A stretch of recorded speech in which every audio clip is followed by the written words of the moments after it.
I'm broke the boss, I flipped the script. Super Trucker Podcast got me fully equipped. Left the noise behind, now I'm stacking green. Voyager Nation made me live the dream. So people leave, but it's so easy to come back. And the reason they're coming back is because it's easy to make money. And it always welcomes you back. Like, yes. Here we go, baby. And let me tell you, like, if I would have to start from scratch, I would probably start from scratch in trucking again, because that's the only thing that I know. The loudest quitter in the comment sections, man. Like that's that's like the worst place to get advice. It is for sure. And the biggest challenge there is that everyone is an expert. Everyone has this unmatched experience. Nobody has the receipts.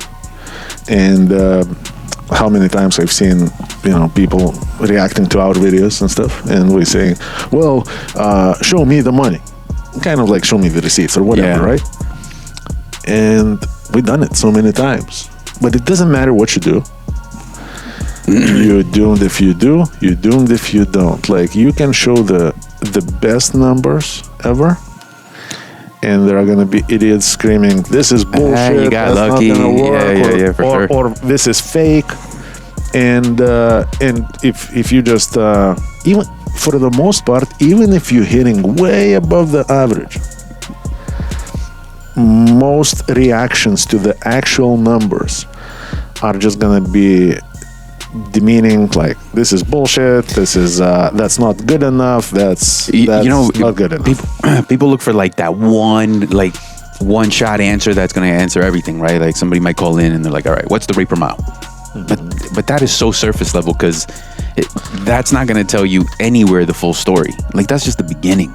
You know what I mean? Because how many miles are we talking about? How many miles can you do? How many miles can the dispatch? There's so much behind that man, on those recruiting calls, a lot of people just think that rate per mile is the answer. And I think, again, like when I was an owner operator, that's kind of like, I guess it's like disconnect between two sides. You bring the very valid points about, hey, whose miles? What areas we're talking about? What seasons are we talking about? What lanes are we talking about? What your truck is able or unable to do? What you are willing or unwilling to do? And the difference, like, for example, our average difference between the lowest rate per mile and the highest rate per mile between all owner-operator fleet, I'd say it's safe to say is about 50 cents per mile at least. As a matter of fact, I'm probably wrong. It's probably $1 a mile, if not more. Difference. Yeah. Now the question is the guy with the highest rate per mile making the most money? No, probably not. Probably not. Most likely not. As a matter of fact, absolutely not. Because it's just not enough miles in there. It's very easy to book a local run that's going to pay you $25 per mile. Yeah, so but that's the thing, right? Like in the comments, nobody. And then what? Yeah, because nobody unpacks that in the comments. Everybody's just like that rate per mile, and also influencing is like the truck and your equipment will impact what's about to happen next. Are you getting 5 miles to the gallon, or are you getting 7.5 and whatnot? Other guys are you trying to make that nice, beautiful, old school truck, make it new, shiny like new, and then it's not, when you just needed a workhorse for the business? Yep. And instead of getting an actual like APU unit, you decided to go for home package and got it on the credit. Yeah. That does not sound like a good business plan. So I don't know. I really don't know. I think because quite often, guys, if you talk shit on social media, under our stuff, a lot of times I'm the guy that's actually responding to all that shit. There you have it, guys. Not AI. I'm the guy that's responding to all that shit. So I don't know. Like sometimes it feels a little lonely there, man, because without a strong business, right? Without a strong owner-operator, there is nothing there. And for whatever reason, people are like couple of major problems I've seen in the comment section. Let me bring you a couple of examples. Let's say the dude says, I've been in trucking for 30 years. Trucking is not the same anymore. If you buying a truck right now, you must be stupid. I parked my truck long time ago. I'm just gonna be a company driver. I am the authority.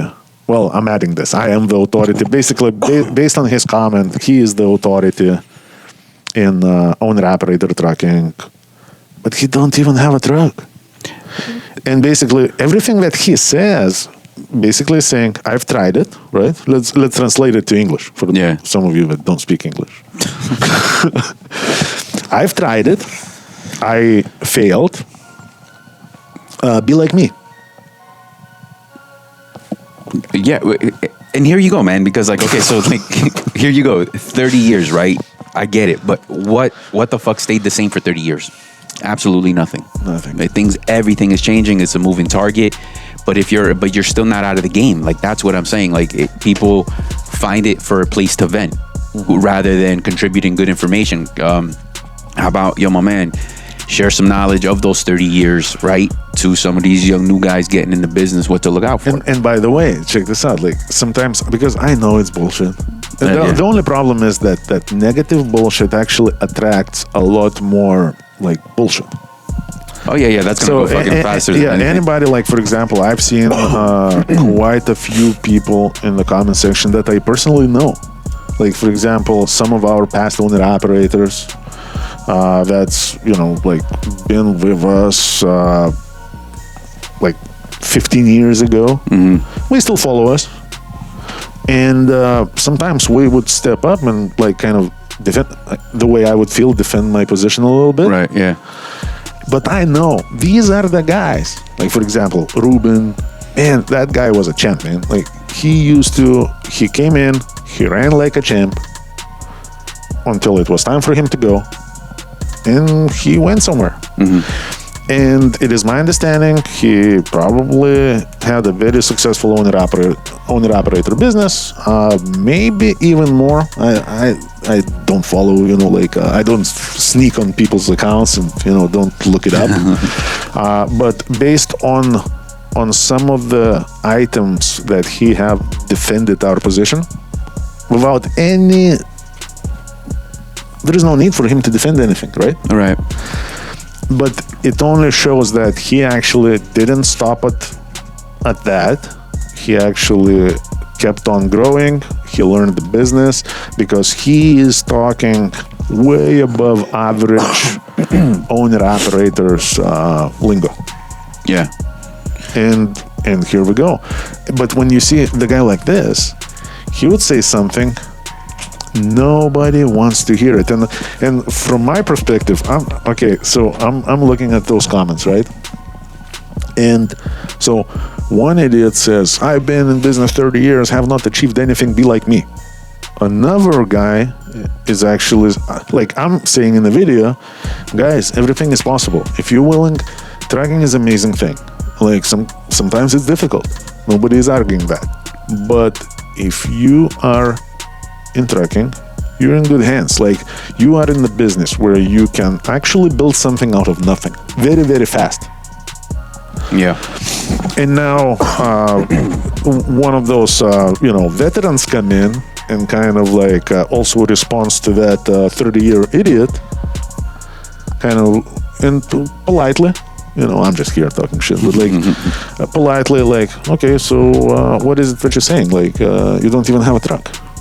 Or so 30 years later you have not achieved nothing and now you are a role model? Yeah, for sure. Yeah. And nobody even reacts these people don't even exist. And when you think about it, because I know who is who, I'm everybody should actually pay attention to what this guy is saying, because this guy actually have done shit and is probably very successful. This idiot is driving for a freaking Swift. Yeah, but that guy that's successful, he's man, he probably just visited the comment like for one day or something because he's busy making money. Yeah, he's busy being successful. So Yeah, it's like yeah. it's a complicated issue in that. Owner-operator partnership is very real. I got tons of guys who are making $4,000 take-home. Learn how you can do that by giving me a call at 863-342-5171. We are conveniently located in Lakeland, Florida. We are a Florida-based trucking company that is here to provide you resources to be successful. So once again, it's 863-342-5171. Even that, like, why do you think this industry, like, these guys stick around, like, hovering? Because if it's that bad and people are like, I think it's kind of like, look, like company reviews, right? A lot of trucking companies would mostly have very negative reviews. Why? Because bitter people are gonna spend more energy vomiting all over the place. Because we're just bitter. If good service is expected, if the company does the right thing, it's perfect, good, expected, right? Yeah. What we were supposed to do about that thing? So nobody is participating in that conversation. But I just see like a lot of empty people that cannot offer anything tangible, because I've been around the block, so I know what is real and what is not real. And the biggest idiots are getting the most attention. You know, I was thinking, man, like this industry really offers everybody like unconditional love, right? Because it welcomes everybody back. And then I think that's why people stick around, because it's such an easy barrier to entry, like, because you can buy a truck and lease onto someone. Or like you said, start as a company driver, do your thing, propel really quick to buy that first truck or even second, third truck. So people leave, but it's so easy to come back. And the reason they're coming back is because it's easy to make money. And it always welcomes you back. Like, yes. Here we go, baby. And let me tell you, like, if I would have to start from scratch, I would probably start from scratch in trucking again, because that's the only thing that I know. Yeah, but why do people shit on the industry that feeds them? Like, that's the... I think it's for the most part just madness and bitterness, because we did fail. And when how many times we had an owner operator that buys a truck, starts a business, comes in very motivated, and then all of a sudden comes in saying, I'm here to conquer the world, I'm here to build something, and then it starts like Monday, let's wait until Tuesday. Soon as the guy gets out, by the way, I need to be back home on Friday morning, which means I need to be pretty much back in Florida already on Thursday. And then, if the dispatcher does the right thing, right? There is an expectation that the dispatcher should say, listen, bro, if you're starting on Tuesday and you want to be back home on Friday morning, let's talk about the money. So there is not going to be any surprises when your settlement going to come in, right? Yeah, and then that's not even going to be rates related. No, absolutely. It's just it's simple. 2 + 2 is 4. If you're only running like 2 days or 2.5 days, you're gonna get about 2.5 days worth of pay. It's just a kind of a reminder. Hey, bro, this is what's gonna happen. Just so you know, because transparency, right? Yeah, because here you go. Like, trying is not the same as grinding. Yes, and now that individual says, "Oh no, don't worry about it. I'm actually in this not for money." It's a very expensive game to play if you're not in it for money. Yes, and the problem is he's not in this for money, and now he beats around the bush for a while until he totally runs out of money and luck, and then there is a breakdown, and then he is out of options. And now he is angry at everything. The same guy that 4 weeks ago came in saying he's here to conquer the world. He likes our ideas. About a week and a half in, he's already kicking shit back, not really putting the effort in. And then 4 weeks in, he's already broke. The industry is unfair, and that's the same guy. That's the same guy every step of the way until it's over. Remember that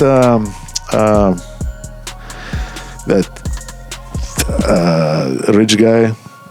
Oh yeah. That he's The some baby. What's that? Trust word? fund baby or Trust fund something? baby. Yeah. Man, like, and you know what's funny? I've seen his comment not too long ago. So basically, we had a guy that was again like came in with a truck that I would not advise to get. Very interested to run his owner operator business, and then all of a sudden he doesn't do this, he doesn't do that, he doesn't do that because he is not in this for money. Then we had a conversation with him because like the conversation went around like, look man, even if you're not in this for money, I can't put my name next to this. because it's going to fail. Because Yeah. it's going to fail, and I'm not going to play that game of you not here for money, but then if you're gonna do what you're doing, you're gonna have negative settlements, and I can't put my name next to this. Like, I don't want my name next to this. That's it, period. Yeah, but that's so much better than getting coached by like somebody who's so weak that, yeah, okay, let me do that with you and pretend it's gonna work. Of course, because it just eventually is gonna fail. Yeah. And then so we bring that guy in, right? We have a conversation with him, kind of expressing our concerns that, look, man, you can't be like, you better off just park your truck in the museum somewhere and just like enjoy the view. There is no need to have all this exposure, all this liability, not to make money. It's just stupid. So the guy gives us a story about he's a trust fund baby. So basically, he's not in this for money. He's like 15th generation trucker or whatnot. Like his grandparents were freaking moving shit on donkeys and shit. And now he reappears in the comment section somewhere, talking how trucking made him broke or like whatever the fuck. No. And now after all this story, the dude reappears saying how trucking and potentially his relationship with us that only lasted about 3 weeks broke him. Even our conversation ender, an actual conversation ender, was, bro, there is a better way to do it. I invite you to play the ball. And it was his decision that, no, I'm not here for money. I'm here to make trucking great again. Yeah, I mean, trust me, man. Knowing, like, being exposed to us for only 3 weeks didn't make you broke. Absolutely. What made you broke is a lot of your behavior and actions way before we even knew each other. And way after that, because when the guy left, he left with a mindset that he's not in this for money. So he still apparently was doing very, very well, according to him. Yeah, I mean, mistake number one, man, if you're a trust fund baby, I know I'm not trucking them, right? Or you rent jet skis out or something. Well, something a lot more comfortable, man. It depends what's in the trust fund. Maybe there's a trust fund with $20 in it. That's not enough to be a trust. But again, that's his outlook to the situation. But here, to your point, like, guys, so this, all we're really saying, this isn't just like venting. It's just like people that are giving comments don't really look at what they're saying, but look at the guy. What is it that they're doing? What are the actions? Like, so if this guy's nothing makes sense. Trust fund, got a truck, now he's broke. So what about the fact that even if trucking made him broke, you were smart enough to keep using all your trust fund money until you run out of money. Until you run out and just give it to the truck. And my fault in your situation is that when I called it, when I said I can't put my name next to this bad idea, you were offended. He was offended, yes. So I think one thing that I always want to, when I see comments like this, I want everyone to know that, guys, pay attention, who is giving you the advice? Every time the market picks up, there are a bunch of gurus out there on the social media. He had one good week of just pure luck, and all of a sudden he's next to a whiteboard already, like telling how he's gonna build the next Schneider and how you should follow him somehow. And for some of us that's actually been in the trenches for way over 20 years, it's just so obvious that you're looking at the clown with a whiteboard. But the crazy part is people like that. How do you make $10,000 a week, every week? Fast cash.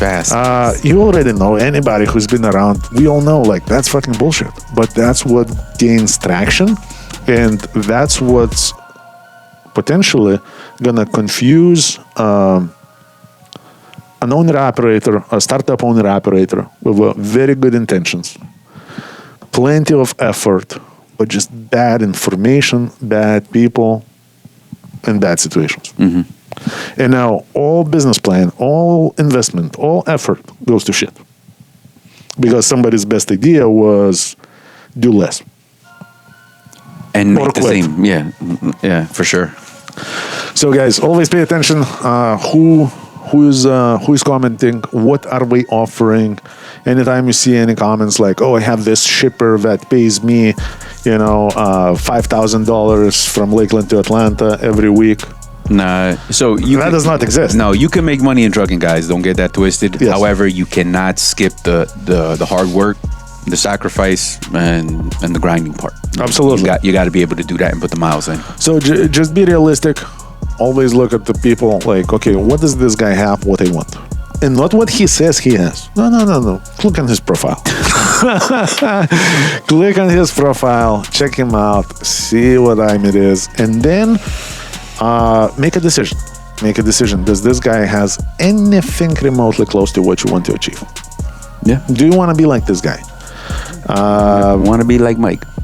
Or you want to be like Mike, which is fucking awesome. No, it's not that awesome actually, but it's okay. He's kind of stuck. I'm kind of stuck in this anyway, so like I have, while others have options, I'm just stuck here. All right, guys, be safe, have fun. Trucking is not dead. As a matter of fact, trucking brings a lot of opportunities to a lot of people that would otherwise have no opportunities, and I'm the prime example of that. So, as an immigrant, came into this country, I wasn't a doctor or a lawyer or none of that shit. Or an engineer. Money. Wanted to live American dream, and got my CDL, started driving, and then little by little, and became an owner operator, and from there on, just stuck with it. That's it. And whatever industry would give it to me, I maybe construction. Yeah, that's two industries that I know that you can start with just getting your hands dirty and get it done. Yeah, trucking and construction. So all of you TikTok lawyers, shut the fuck up. Here we go, guys. Be safe, drive safe. All right, guys, take care. Owner-operator partnership is very real. I got tons of guys who are making $4,000 take-home. Learn how you can do that by giving me a call at 863-342-5171. We are conveniently located in Lakeland, Florida. We are a Florida-based trucking company that is here to provide you resources to be successful. So once again, it's 863-342-5171.